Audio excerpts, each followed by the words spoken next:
Good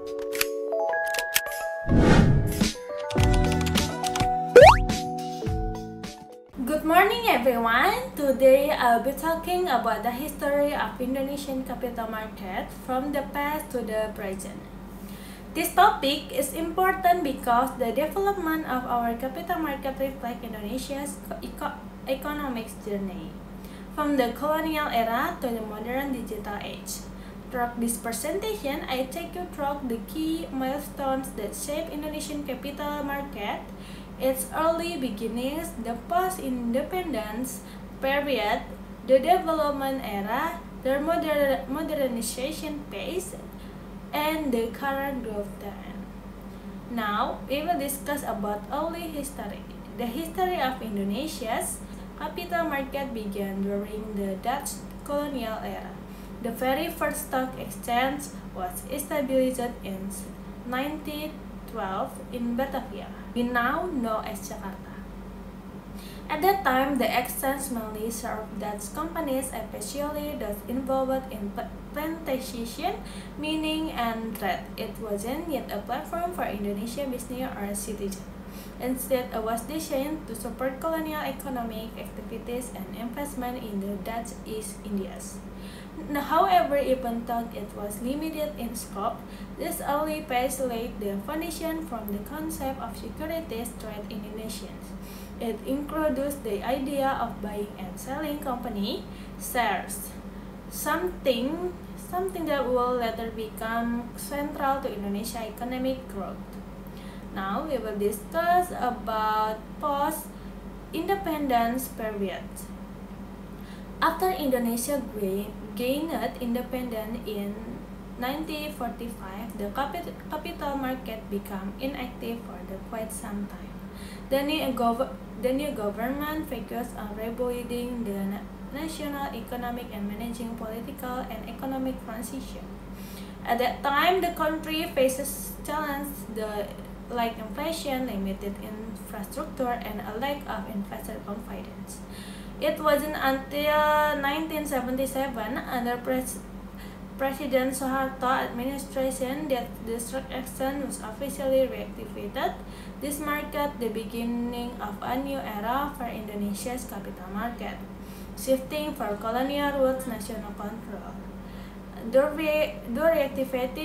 reactivation of the market saw the government's determination to attract investment and strengthen the private sector.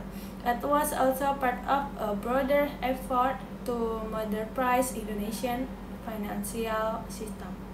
Now we will discuss about development era, 1980 until 1970. The next big turning point come into 1980 and 1970, often referred to as development era. In 1988, the government launched a major regulations policy known as PACDES. The policy encouraged more domestic companies to go public and list their shares on the Indonesia Stock Exchange or IDX. As a result, the number of listed companies grew rapidly, and the market became most dynamic. During the period, electronic trading systems were introduced, replacing manual process and making transactions faster, more efficient, and more transparent.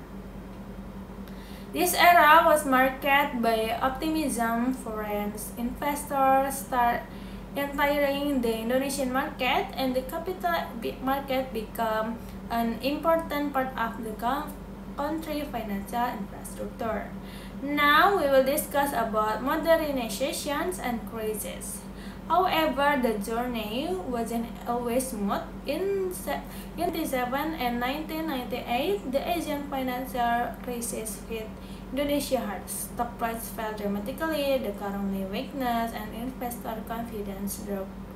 Many companies suffered, and the capital market faced a tough period in history.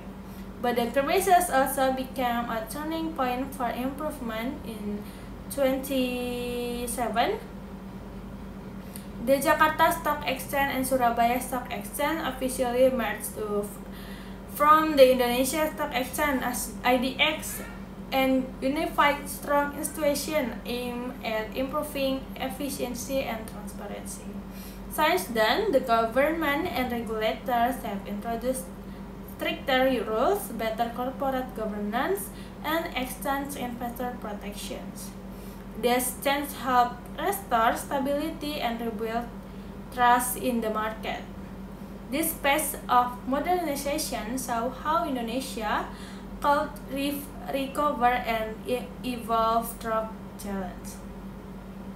Now we will discuss about recent growth. In the recent years, the Indonesia capital market has entered a new and exciting stage.